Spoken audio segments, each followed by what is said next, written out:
Christmas this evening is from Matthew chapter 1, verse 21. It says like this: "She will give birth to a son, and you are to give him the name Jesus, because he will save his people from their sins." So these are the words of Gabriel, an angel of the Lord, to Joseph, who had just engaged with Mary, and after he found out she was conceived with a baby before their marriage. So he had in mind to divorce Mary quietly to avoid disgrace and shame, for he was a righteous man and a noble man in the community. So God sent his angel to clarify that a baby in the Mary's womb was not conceived by the relation of man, but by the power of God through the Holy Spirit. And this baby will be called Jesus, the Son of God. The birth of Jesus Christ, or the Messiah, was foretold by God in the year 700 BC, which means 700 years before the birth of Christ to the world, to the prophet Isaiah in Isaiah chapter 7 verse 14, which says, "Therefore the Lord himself will give you a sign. The virgin will conceive and give birth to a son, and will call him Emmanuel," which means God with us.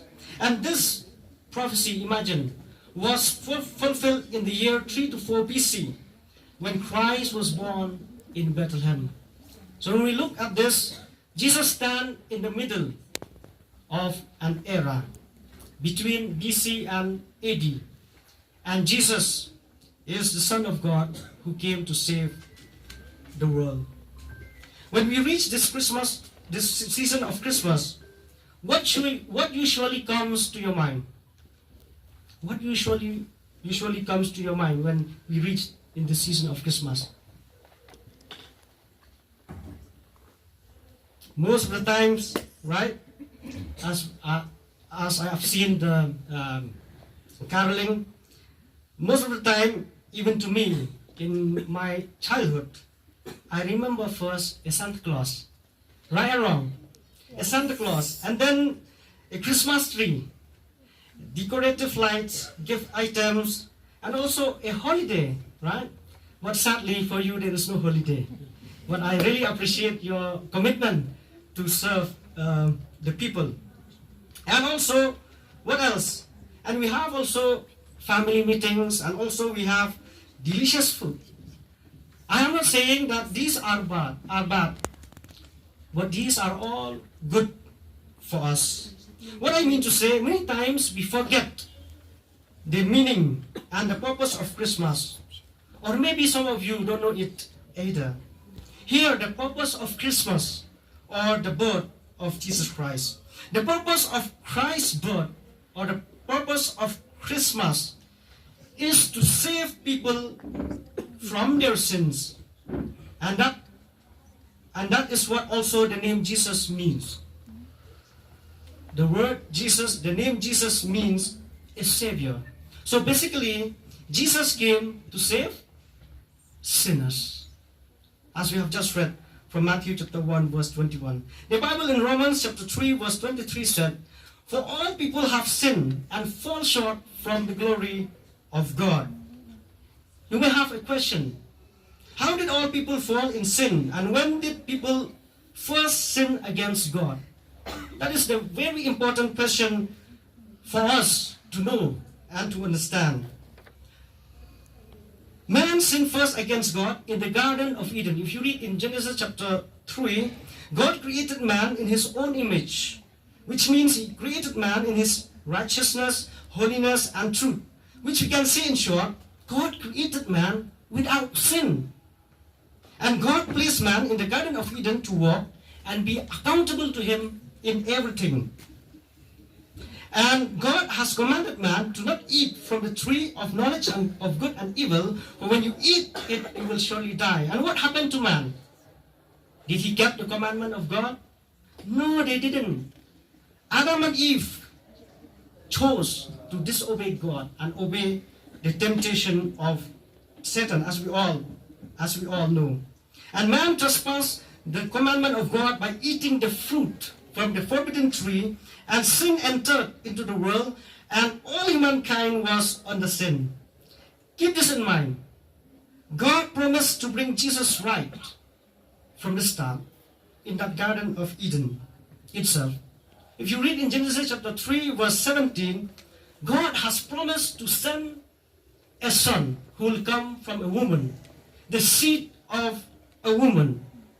But when I ponder this, God is like a doctor. He saw man was ill, and he already prepared a vaccine or a tablet to cure the terrible disease which God called it a sin. Even till today, we can understand the power of sin in us. We sin God in many ways, right? We lie, we cheat, we steal, we hate each other, we jealous, we kill each other, we fall into adultery, etc. and etc. And as we are following the news every day, right?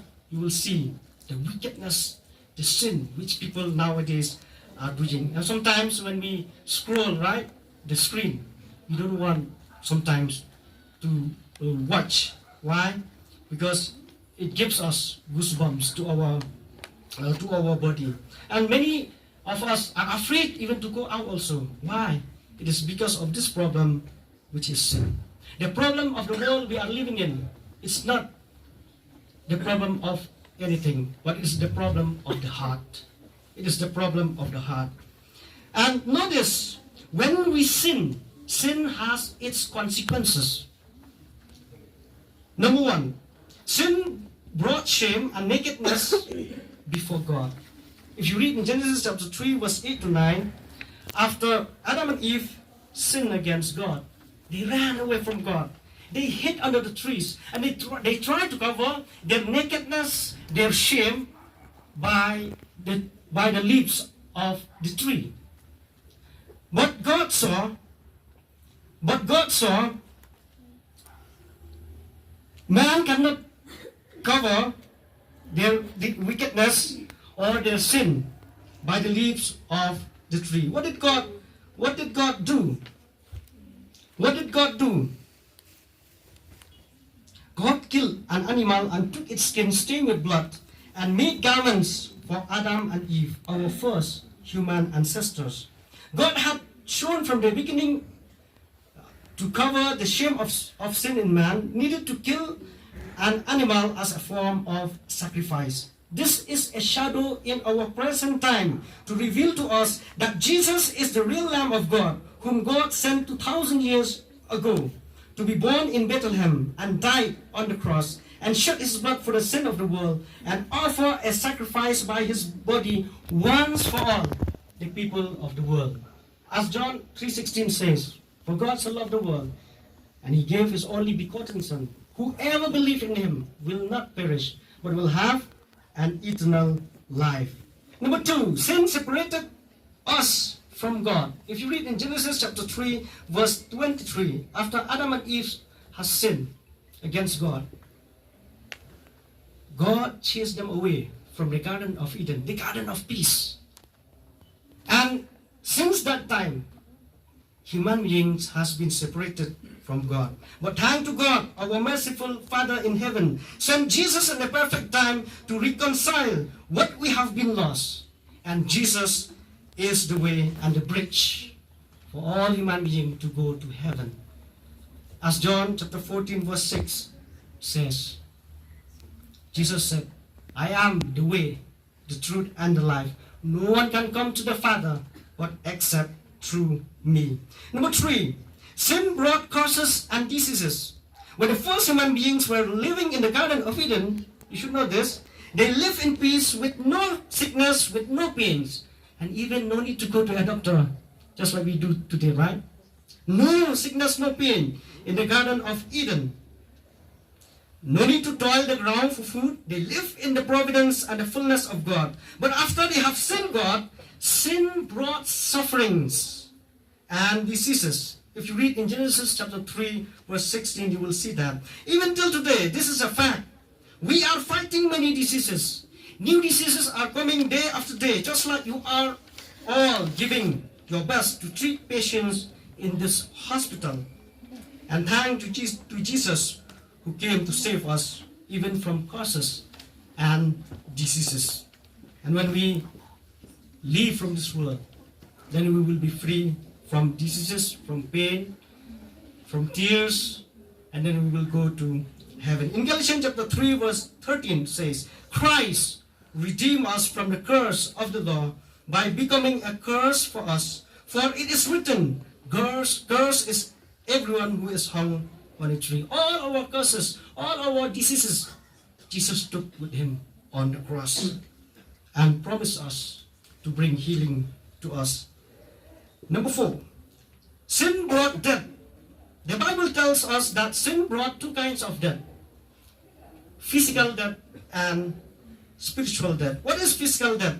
Physical death is the end of the life in a person. It is a state of decay and corruption. What is spiritual death? Spiritual death is the state of separation and disconnection from God. It is a state where God will punish a sinner in the lake of fire because of sin. Romans chapter 6 verse 23, for the wages of sin is death, and the gift of God through Jesus Christ is an eternal life. But thank to God, He sent Jesus to save us from the physical death and the spiritual death. And to us who believe, He gave an eternal life. No other man in the history of the world who have overcame sin and death and who have been resurrected from the grave except our Lord Jesus, our Savior. So Jesus promised also to us who believe. In John chapter 11 verse 25, Jesus said to a woman named Martha, I am the resurrection and the life. The one who believes in me will live even though they die. So if we believe in Jesus, we don't need to worry about death. Why? Because Jesus will resurrect us in His second coming. That is our belief as a Christian and as a believer. We will receive an immortal body and live forever with God in heaven. As we live in this mortal body, right? So we are prone, right, to diseases. And we thank God that God has sent Jesus to save us from sin. This is a summary of my message. Sin has separated us from God, but Jesus came to reconcile us through His death on the cross. Sin brought shame and fear, but Jesus took all our shame and sin to Himself and clothed us by His righteousness and holiness. Sin brought curses and diseases to the world, but Jesus came to take all our curses and diseases and punishment to Himself and justify us by His blood. Sin brought death and punishment, but Jesus came to bring life by the death and the resurrection from the grave. If you want to overcome sin and death, you need to believe Jesus and open your heart and accept Him as your personal Savior. Only Jesus, notice, only Jesus can forgive our sins. And only Jesus can fill the emptiness we have in our hearts. And now we knew that Christmas was not just a mere celebration, right? It is a reminder of God's love and God's forgiveness to all humanity. It tells us that there's still hope to the hopeless, love to the outcast, forgiveness to the undeserved, healing to the sick, blessings to the cursed. And let's celebrate Christmas with its true meaning and purpose, because Jesus freed us from the bondage of sin, and we have the right to celebrate Christmas with joy. And before I resume my seat at this moment, I wish you all Merry Christmas and Happy New Year in advance. May God bless you. Amen.